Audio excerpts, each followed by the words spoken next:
இங்க ஒரு ஹஸ்பண்டும் ஒய்ஃபும் ஹோட்டல்ல உட்காந்து சாப்பிட்டுட்டு இருக்காங்க.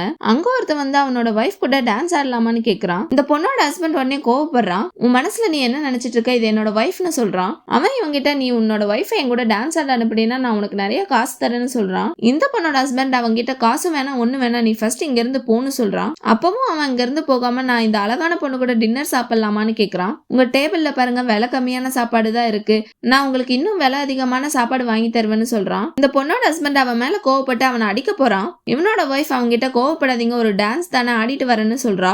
அந்த பொண்ணோட ஹஸ்பண்டும் சரின்னு சொல்லிடுறான். இந்த பொண்ணோட ஹஸ்பண்ட் அவங்க கிட்ட நீ என்னோட ஒய்ஃப் கிட்ட ஒழுங்கா நடந்துக்கணும்னு சொல்றான். இவனோட ஒய்ஃப் அவங்க கூட டான்ஸ் ஆடிட்டு வந்து வீட்டுக்கு போக கிளம்புறா.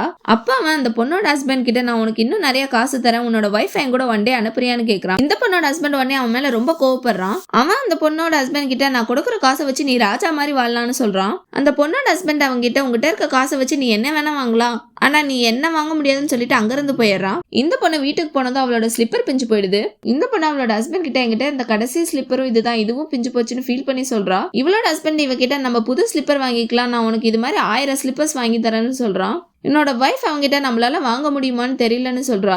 அவனோட வைஃப் கிட்ட நாளையோட நம்ம லைஃபே மாறப்போகுது, நாளைக்கு என்னோட ப்ராஜெக்ட் ஒரு பெரிய கம்பெனி வாங்க போறாங்க, அதுக்கப்புறம் நீ ஆசைப்படுறது எல்லாமே நான் உனக்கு வாங்கி தருவேன்னு சொல்றான். இவனோட வைஃப் அவங்கிட்ட நாளைக்கு எல்லாமே நல்லபடியா நடக்கணும்னு சொல்றா.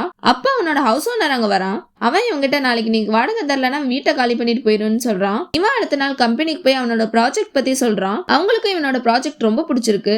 அப்ப அவன் நேத்து ஹோட்டல்ல பார்த்தவன் வரான். அவன் தான் அந்த கம்பெனியோட ஓனர். அவன் இவங்கிட்ட நான் உன்னோட ப்ராஜெக்ட ஓகே பண்ணணும்னா உன்னோட வைஃப் என் கூட அனுப்புன்னு சொல்றான். இவன் அவங்கிட்ட நீ என்னோட ப்ராஜெக்ட வாங்கவே வேணாம்னு சொல்லிட்டு அங்கிருந்து போயிடுறான். இவன் வீட்டுக்கு போய் அவனோட வைஃப் கிட்ட நடந்ததெல்லாம் சொல்றான். அவனோட வைஃப் அவங்கிட்ட நம்ம ஏன் அவன் சொன்ன மாதிரி செய்யக்கூடாதுன்னு கேக்குறா.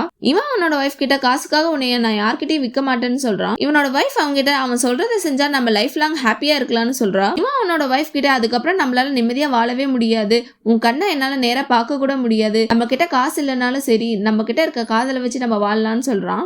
இவங்கிட்ட வீட்டு வாடகை கட்ட காசு இல்லாதனால வீட்டை விட்டு வெளியே போக துணியெல்லாம் பேக் பண்ணிட்டு இருக்காங்க. இவனோட வைஃப் இவங்கிட்ட நான் துணியை வைக்க சூட் கேஸ் வாங்கிட்டு வரேன்னு வெளியே போறான். அவனோட வைஃப் கடைக்கு போய் ரொம்ப நேரம் ஆகுது, இன்னுமே திரும்பி வரல. இவன் உடனே அவனோட வைஃப்க்கு கால் பண்றான். அவனோட வைஃப் போன்ல நேத்து அவன் ஹோட்டல்ல மீட் பண்ணவன் பேசுறான். அவன் இவங்கிட்ட நான் சொன்ன மாதிரியே நான் உனக்கு காசு தரேன்னு சொல்றான். இவன் அவங்கிட்ட என் ஒய்ஃபை நீ தொடக்கூட கூடாதுன்னு சொல்லிட்டு அவன் அந்த ஹோட்டலுக்கு போறான். அவன் அந்த ஹோட்டலுக்கு போய் அவங்க கூட சண்டை போடுறான். நான் என்னோட வைஃபை காசுக்காக யாருக்குமே விற்க மாட்டேன்னு சொல்றான். அவன் இவங்கிட்ட நீ வின் பண்ணிட்டேன்னு சொல்றான். இந்த பொண்ணோட ஹஸ்பண்ட் இவங்கிட்ட நான் எதுல வின் பண்ணேன்னு கேக்குறான். இவன் அந்த பொண்ணோட ஹஸ்பண்ட் கிட்ட நான் உன்னை டெஸ்ட் பண்ணேன்னு சொல்றான். இந்த காலத்துல யாரையுமே நம்ப முடியாது, அவங்க சுயநலத்துக்காக என்ன வேணா பண்ணுவாங்க, அதான் நான் உன்னை டெஸ்ட் பண்ணி பார்த்தேன், இனிமே நீ தான் என்னோட ப்ராஜெக்ட் மேனேஜர்னு சொல்றான். அவனோட வைஃப் அவங்கிட்ட அன்னைக்கு டான்ஸ் ஆடும்போதே இது எல்லாத்தையுமே என்கிட்ட சொல்லிட்டாங்க, உங்க மேல எனக்கு நம்பிக்கை இருந்துச்சு, அதான் நானும் சரின்னு சொல்லிட்டேன்னு சொல்றா. இவன் அவனோட வைஃப் கிட்ட ஒரு நிமிஷம் நான் பயந்தே போயிட்டேன்னா அவளை டைட்டா கட்டி பிடிச்சுக்கிறான். உங்களோட ஹஸ்பண்டும் இதே மாதிரி எப்பயும் உங்களை யாருக்காகவும் எதுக்காகவும் விட்டு தர மாட்டாங்களா? அப்ப அவங்க பேரை கமெண்ட்ல சொல்லுங்க.